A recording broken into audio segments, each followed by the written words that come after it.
just saw the new Quentin Tarantino movie, The Hateful Eight, and I thought it was pretty great, man.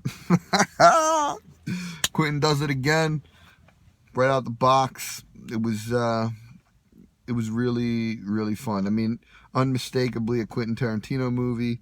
You know, his style, long dialogue scenes. There were some actors that were in Reservoir Dogs, and it was reminiscent somewhat of Reservoir Dogs. It was unpredictable. I would say, I mean, I saw it as he wanted you to see it. You know, the road show where they had the music lead in to and shown on 70mm film, and then there's an intermission.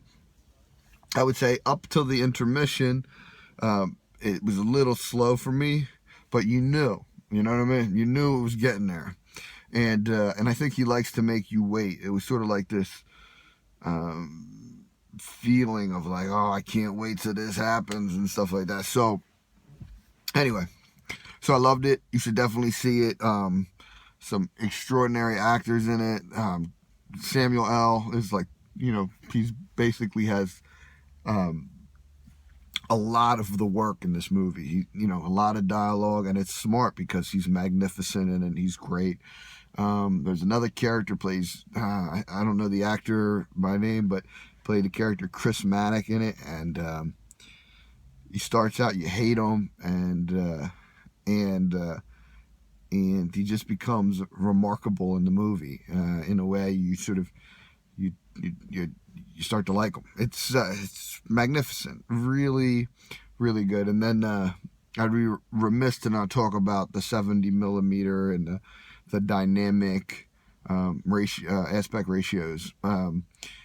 For me, I was looking for it. You know, they shot it on these IMAX 70mm film cameras, and they used these Panavision 70mm lenses that haven't been used, and they reworked the lenses so that they would work with the present day cameras, because these lenses are old lenses. So mostly how that played for me was there was a real, like, it almost felt like the screen was curved a little bit for me. There was sort of like a three-dimensional feeling, slightly more than your standard film. So that really worked for me. I loved that. It gave a sense of reality to it for me that I really appreciated. I wouldn't say it's one of Quentin's best movies, but I definitely think it had its moments. Yeah, that's it. So, look, if you saw the trailer, you said, look, I want to see it, it's Quentin. He does not disappoint. Magnificent work yet again. If I have to grade it out of 100, I'd give it probably a 90, 91. It was incredibly entertaining, funny, and very good. Now, one of the things, I will say one last thing about it.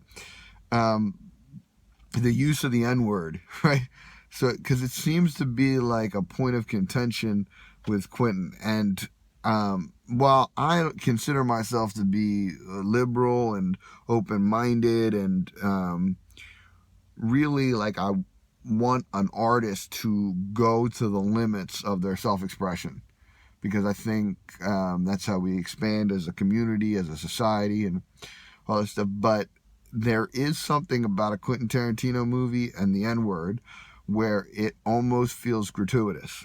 You know, like they're using it too much or something to that effect. And so what do I have to say about it? For me, it was a little, it was a little extra. But I don't think it was too much to be like, this should be like picketed or talked about too much. I just felt remiss to not say something about it, because it occurred to me, it like, while you're watching it, you start thinking about it, and I don't know if that's what he wants, or maybe that's just my own sensitivity to it,